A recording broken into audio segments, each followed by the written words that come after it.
మరి ఈ రోజు నేను చెప్పడానికి మరి ఇష్టపడుతున్న ప్రతి ఒక్కరు కూడా ఆలోచించి మరి మంచి నిర్ణయం తీసుకొని మరి పరలోకం కొరకు మరి దేవుడు నా లోకం కొరకు సిద్ధపడవలసిందిగా ఆయన పరలోకం కొడుతున్నప్పుడు ఏమనాలి? తండ్రి నేనే తప్పు చేయలేదు, నన్ను ఇలా కొడుతున్నారు చూసావా అని అనాలి. కానీ వాళ్ళకి అనలా. బైబిల్ చదవండి. తండ్రి వీరు ఏమి చేస్తున్నారు, మీరు ఎరుగురు క్షమించండి అంటారు. ఏంటి క్షమించమన్నాడు? మీరు శరీరము నేను రెండు ఒకటి అనుకుని బ్రతుకుతున్నారు. అయ్యయ్యో నేను నా శరీరం రెండు వేరే. ఈ రోజు ప్రపంచంలో రాజులు వచ్చారు, అధికారులు వచ్చారు, గొప్ప గొప్పలు వచ్చారు. ఎవరికి దక్కిన పురస్కారం క్రీస్తుకి ఎందుకు దక్కింది? ఈరోజు క్రీస్తు సగం 2024 వేస్తున్నాం. రాముడు సగం 2024 కదా, క్రీస్తు సగం 2024 కదా, సాయిబాబా సగం 24. క్రీస్తుని ఎందుకు చెప్పారు? ఎంఎం కేరవ్ అని బాహుబలి మ్యూజిక్ డైరెక్టర్ ఒక మాట అంటారు, ఎదుటి మనిషి కోసం ప్రాణం పెట్టే దేవుడిని నేను ఎవరిని చూడలేదు క్రీస్తు తప్ప. ఒక సినిమా తీసామంటే మేము చదివినట్టు స్టడీ చేసిన గ్రంథాలు పొందులు కూడా చెయ్యరు. ఎందుకంటే ఆ సినిమా ఫ్లాప్ అయిపోతే తప్పు దొరికిందంటే సెన్సార్ బోర్డు క్యాన్సిల్ కొన్ని కోట్లు లాస్ వస్తుంది. కాబట్టి అన్ని గ్రంథాలు నేను చదివితే ఎదుటి మనిషి కోసం తన ప్రాణం పెట్టడంలో కానీ, క్షమాగుణంలో కానీ, క్షమించే గుణం కానీ, దయాగుణం కానీ అసలు పరాకాష్ఠగా ఉన్నాడు యేసుప్రభు అని చెప్పి చెప్తారు. ఒక స్వామి వివేకానంద యేసుక్రీస్తు కాలంలో నేను పాలస్తీనాలో కూర్చుంటే నాకు గుండెలో ప్రవేశించి రక్తంతో క్రీస్తు పాదాలు కడిగి పడినాడు. ఒక మహాత్మా గాంధీ, ఒక మదర్ తెరిసా, ఒక అబ్రహాం లింకన్, వీళ్ళందరూ క్రీస్తు మార్గంలో నడిచే కదా మహాత్ములయ్యారు. అంతేకాదు ఈరోజు శాస్త్రవేత్తలు ఐజాక్ న్యూటన్ బైబిల్ నుంచి కాపీ కొట్టారు, ఆకర్షణ సిద్ధాంతం గురించి. ఈరోజు ఎడ్మండ్ డేలీ గారు బైబిల్ నుంచి కాపీ కొట్టారు. అంతకు ముందు మనకి ఉన్నటువంటి ఆర్యభట్ట గారు క్రీస్తు సగం 400 సంవత్సరాల కాలం ఆర్యభట్ట గారు ఏమన్నారు? భూమి తిరగడం వల్ల చుక్కలో తిరగమన్నారు. 1600 శతాబ్దం వరకు అబద్ధాన్ని నమ్మింది ప్రపంచం.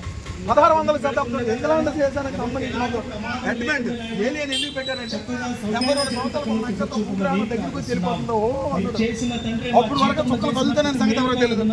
భూమి గోళంగా ఉన్న సంగతి తెలియదు. నరునికి నివాస యోగ్యమైన భూగోళము అని బైబిల్ ఉంది. నరునికి నివాస యోగ్యమైన భూగోళం అని బైబిల్ ఉంది. చుక్కలు కదిలితే యేసుప్రభు పుట్టినప్పుడు ఈరోజు అదే సందర్భంగా ఒక తుక్క వస్తుంది తూర్పు దేశం జ్ఞానం జరిగి ఫలానా దగ్గర మీరు రక్షకుడు పుట్టాడు, వెళ్ళండి మీరు సేవించండి అని అంటే ఆ సుక్క దారి చూపిస్తుంది. అందుకే ప్రపంచ దేశాలన్న భారతదేశం జ్ఞానమైన దేశం. సుక్క నడబడి పరిజ్ఞానం గమనించి యేసుక్రీస్తుని పట్టుకుని దొమ్మున దేశం ఉన్న భారతదేశం. ఇప్పుడు మీకు మంచి మాట చెప్తుంది చూడండి. క్రైస్తవులు విదేశీ మతమనే కదా మనకి అందరికి దొరుకుతారు. క్రైస్తవులు విదేశీ మతం మనం నమ్మొచ్చు. మేము కూడా ఎంత అబద్ధాన్ని నమ్మించారో చూడండి. బ్రిటిషులు ఎప్పుడు పరిపాలించారు? మనకి 300 సంవత్సరాల క్రితం పరిపాలించారు. 200 సంవత్సరాలు వాళ్ళు పరిపాలించారు మన దేశాన్ని. నేటికి 300 సంవత్సరాల క్రితం వాళ్ళు వచ్చారు. ఇప్పుడు 78 సంవత్సరాలు, 12 సంవత్సరాలు కలుపుకున్న 300 సంవత్సరాలు. అసలు క్రైస్తవం ఎప్పుడు వచ్చింది? క్రీస్తు సగం 1600 శతాబ్దంలో అమెరికాను కనుక్కున్నారు. ఇప్పుడు గూగుల్ కొట్టే మీకు వచ్చేస్తుంది. క్రీస్తు సగం 1700 శతాబ్దంలో అమెరికాకు స్వతంత్రం తెచ్చుకున్నారు. మరి భారతదేశం క్రైస్తవం ఎప్పుడు వచ్చింది? యేసుక్రీస్తు 12 మంది శిష్యులు అయితే 12 మంది శిష్యులు ఒక శిష్యుడు తోమ అనేటటువంటి వ్యక్తి మొదటి శతాబ్దంలోనే కేరళకు తీసుకుని వచ్చారండి. అంటే 1700 సంవత్సరాలు బతికాడు ఆయన. ఇప్పుడు చెప్పండి బ్రిటిష్ ఎలాగవుద్ది? ఇంకో మాట, ఇది విదేశీ మతం అంటారు. యేసుక్రీస్తు పుట్టింది బెత్లెహేం. బెత్లెహేం ఎక్కడ ఉంది? పాలస్తీనా ఎక్కడ ఉంది? ఆసియాఖండంలోనే కదా మన ఇండియా ఉంది. ఆసియాఖండమా మధ్య ఆసియాఖండమా ఉంది? మధ్య ఆసియాఖండం. ఈ విశ్వానికి సెంట్రల్ ప్లేస్ పుట్టాడు. చూడండి, క్రీస్తు సగం పిలిచి ఆయన ఇచ్చారు. యేసుక్రీస్తు పుట్టింది మన భూమి మీద. అసలు క్రైస్తవం వచ్చింది మొదటి శతాబ్దంలో. ఈ అబద్ధాలన్నీ, ఈ నిజాలన్నీ తొక్కేసి అబద్ధం తీసుకొచ్చి ఏమి సాధించాలని అనుకున్నారు చెప్పండి. ఇప్పుడు ఇంకో మాట, ఒక సబ్జెక్ట్ అయితే చెప్తున్నారు కదా, బాగుందా? Thank you very much. ఇప్పుడు మీకు చెప్తుంది, ప్రతి మనిషి తప్పు చేస్తారు కదా. భర్తకు తెలియకుండా భార్య చేస్తారు, భార్యకి తెలియకుండా భర్త. మన ఆత్మసాక్షి తెలుసు కదా. ఈ ఆత్మసాక్షి పాపం పోవాలని మనం ఏం చేస్తాం? తీర్థయాత్రలు, వ్రతాలు, ప్రార్థనలు, పూజలు చేస్తామా? రైట్. ఎందుకు పోతాయి అవి? ఎవరికి తెలియదు పోవాలి. ఎందుకు పోవంటే అవి చేస్తే పూజ చేస్తారు, తప్పు చేస్తారు, నమాజీ చేస్తారు, మళ్ళీ తప్పు చేస్తారు, ప్రార్థన చేస్తారు, మళ్ళీ తప్పు చేస్తారు. ఇది పోదు. ఇంకా గ్యారంటీకి ఎలా చెప్పగలం? ఇదే తప్పు కోర్టుకి వెళ్ళింది అనుకోండి, జడ్జి గారు అడుగుతారు, ఏమయ్యా నువ్వు ఈ తప్పు చేసావా? ఎవరైనా ఈ తప్పు నేను చేశాను కానీ మరి మొన్నే కదా నేను తీర్థయాత్ర అడుగుతూ పెట్టాను దూరుకుంటాడు జడ్జి, రాసి పంపించేస్తారు కదా. ఇది వాస్తవం అయితే మన ఆత్మసాక్షి పాపాన్ని లోక చట్టమే తీయలేనప్పుడు ఎవరో ఒకరు వచ్చి తీయాలా లేదు?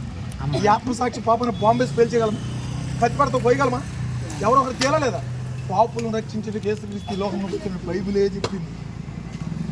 చెప్పండి, ఏ పాపము చేయలేదు అనుకుంటే యేసుప్రభు నమ్మకం లేదు. ఇప్పుడు ధర్మశాస్త్రం అనేది, యథార్థత అనేది, సత్యం అనేది నీతి కార్యాలు శరీరానికి కాదు, ఆత్మకు అవసరం. ఆత్మకు చావుందా? లేదు. ఇప్పుడు ఎంత చెప్పిన తర్వాత చచ్చిపోయిన తర్వాత ఎవరు చూశారని అంటారు కదా. మనం పుట్ట మునుపు భూమిని చూసామా? ఇక్కడ చంద్రబాబు నాయుడు ఉంటాడో, జగన్మోహన్ రెడ్డి ఉంటాడో తెలుసా మనకి? మరి బతుకుంటాడో నరక స్వర్గం ఎలా చూస్తాం? పుట్టిన తర్వాత కదా భూమి ఉంది, ఇక్కడ నరేంద్ర మోడీ ఉన్నాడని తెలుసు. ఇలాగే ఇది ఎంత వాస్తవమో, పుట్టిన తర్వాత ఎలాగైతే భూమి ఉందని తెలిసిందో, చచ్చిపోయిన తర్వాత పరలోకం నరకం ఉందని సంగతి తెలుస్తుంది. మరి ఒకవేళ పాతాళానికి దిగుతుంది, మరి రాగలమా? ఒక పెద్ద మర్రి చెట్టు ఎక్కడ ఉందో చెప్పాలి మీరు నలుగురు స్టూడెంట్స్. భూమి మీద మర్రి చెట్టు మనకు కనిపించక మునిపి ఎక్కడ ఉండేది? ఇప్పుడు మీరు చెప్పండి ఒక పాయింట్తో.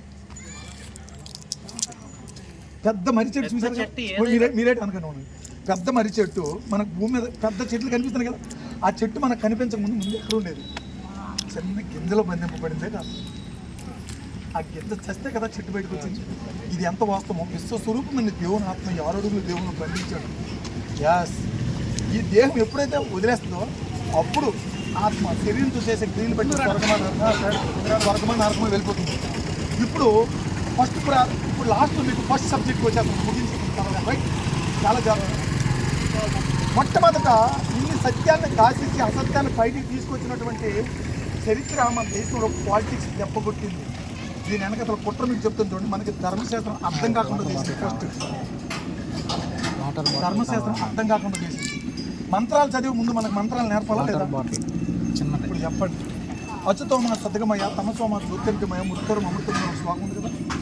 శుక్లాంబరధనం విష్ణు శిశువర్ణం చతుర్భుజం ప్రసన్నతం జాయ సర్వికి ఉందా? సర్వ పాప పరిహారం రక్త ప్రోక్షణ అవశ్యకం తద్రక్తం. ఇది మా పని కాదు, ఇది మీకు చెప్పడం మా పని కాదు. ఇది మీకు ఎందుకు